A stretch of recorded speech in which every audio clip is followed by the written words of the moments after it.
Handa si Pangulong Benigno Aquino III na magbigay ng salaysay sa Board of Inquiry kung kinakailangan upang makatulong sa pagbibigay liwanag sa totoong pangyayari sa Mama Sapano Clash.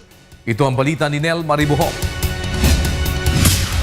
Bukas si Pangulong Benigno Aquino III na ibigay ang kanyang nalalaman sa operasyon sa Mama Sapano noong January 25. Overall mindset ng Pangulo dito ay yung malaman yung buong salaysay at malaman yung buong katotohanan. Kaya't handa naman siyang gawin ang nararapat para matamo ang mga layunin na yan.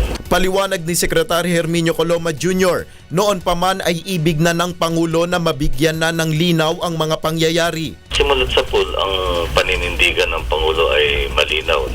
Tinuturing niya na mahalaga yung pagbubuo ng kompletong salaysay hinggil sa mga naganap sa Mama Sapano. Muli namang dumipensa ang Malacanang sa mga kritiko na nagsasabing hindi marunong makinig sa mga negatibong komentaryo si Pangulong Aquino kaugnay ng Mama Sapano Clash. Hindi nangyari na si Pangulong Aquino ay nakatamo ng matataas na performance approval at trust rating mula sa mga mamamayan sa mga sunod-sunod na survey ng SWS at Pulse Asia.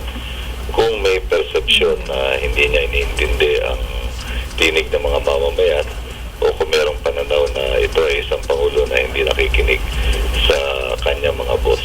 Muli namang umapela ang Malacanang na hintayin muna ang kalalabasan ng investigasyon ng BOI bago magbigay ng anumang espekulasyon sa mga pangyayari sa Mama Sapano. Nel Maribuhok, UNTV News Worldwide.